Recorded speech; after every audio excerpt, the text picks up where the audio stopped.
Yeah, no, it's hard to say because there are so many.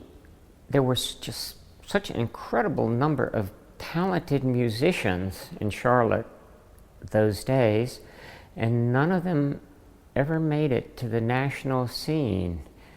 Um, it's hard to say why. That there just wasn't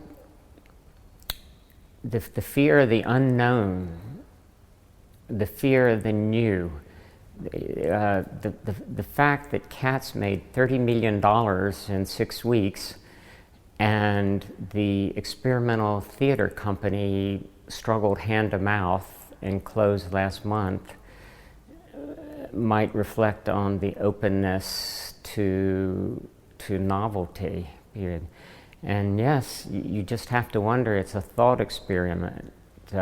What would have happened if they had been in LA or New York, and someone who could have really nurtured their career, and instead of imposing song lists upon them, encouraged them just to go out just as far as you could go? I don't know. I suppose we'll never know.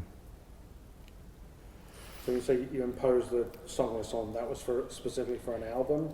No, that was for the concerts. Although I must say we did atone somewhat, because after that, rather than trying to do a big concert hall, we had an intimate auditorium where we did 2 of these before they died, and they were very, very successful.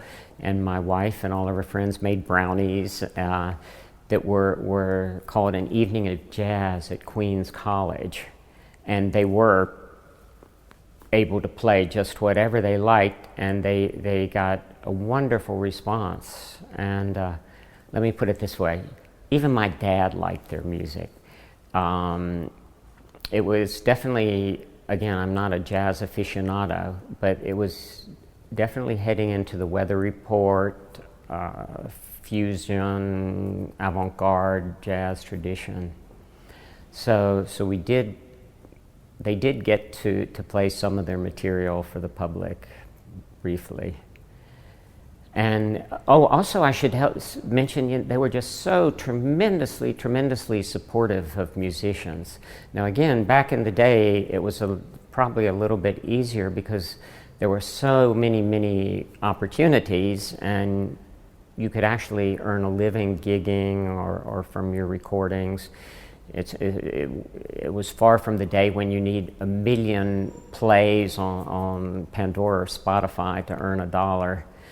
And they were always setting in on sessions, offering advice, very, very generous. No sense of competition or jealousy. Let's see, and always and always willing to go offbeat. They played Christmas parties in my parents' basement. We recorded Lazy Dancer in my parents' basement. They played at because my first wedding was up in New Jersey, a lot of my North Carolina friends could not make it, or were very, very much afraid of going north of the Mason-Dixon line, even 100 years after the Civil War. And so we had a mini pop festival in Brief, North Carolina, which was called, typical North Carolina story, that one day the man from the government office came out to paint the post office sign and asked a farmer who was standing there, "Well, what should I paint on your post office sign?" The farmer says, "Hell, I don't care, just make it Brief." So the town officially became Brief, North Carolina. But they played at this pop festival, and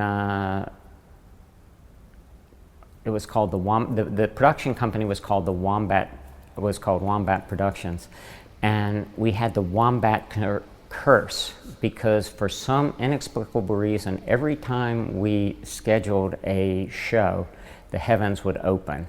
So for 3 days of this concert, it was absolutely bucketing down, and we were at another friend's house in Brief, and there were maybe 20 or 30 hippies packed into this tiny 2-bedroom house belonging to their parents as the rain poured down. Anyway, eventually the sun did come out, and George and John did their concert. Then they went up and played at my wedding, and did the most raucous, rousing, lively version of Hava Nagila I've ever heard in my entire life. And that was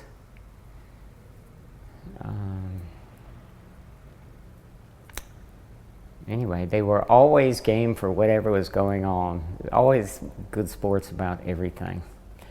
You just go back. You described what happened on the night that you were told they were dying. Can you just think back to them? Where were they actually headed? Where were they driving to? Oh, they were heading down to John Jolinas's recording studio in Columbia, South Carolina, and a semi truck.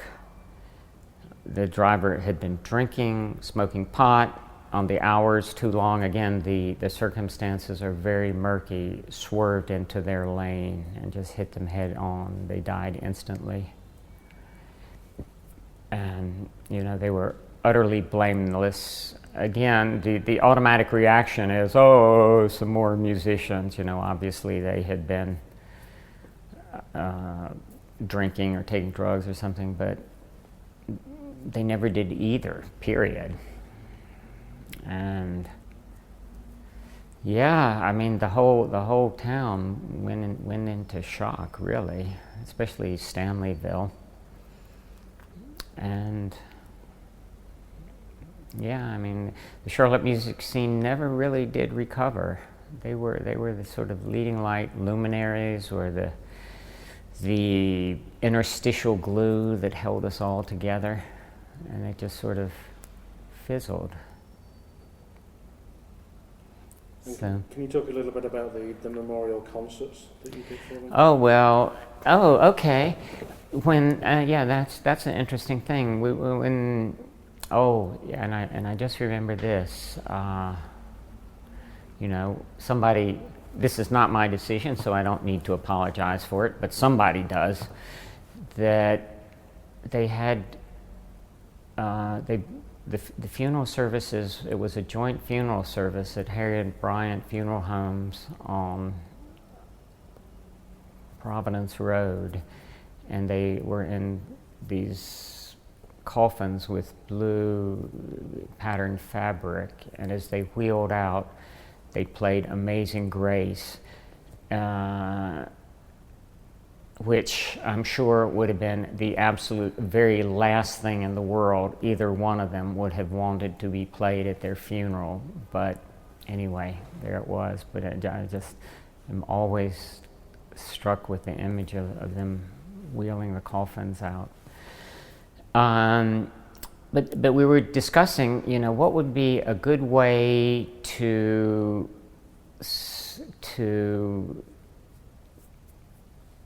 memorialize them, something not the standard flowers or whatever, and I can't remember who came up with it.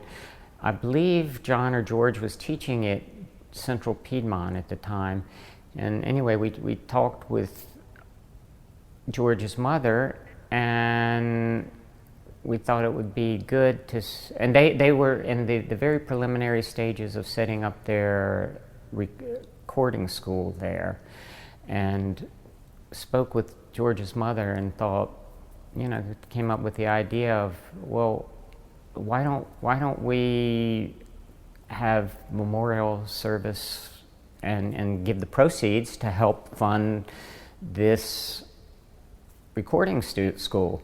And Melvin Cohen, who I mentioned before, who unfortunately has passed away, was also incredibly helpful. Like I said, he was the patron saint of musicians in Charlotte and supplied sound equipment at no cost to so many gigs. And so the initial donations, where they said, where should you send money? We said, send it to Gene Bryant to set up the George Shaw John Wilhelm Memorial Studio. And then, of course, like I said, all the musicians in town were absolutely devastated and wanted to know, well, how could we remember them and, keep their spirit alive?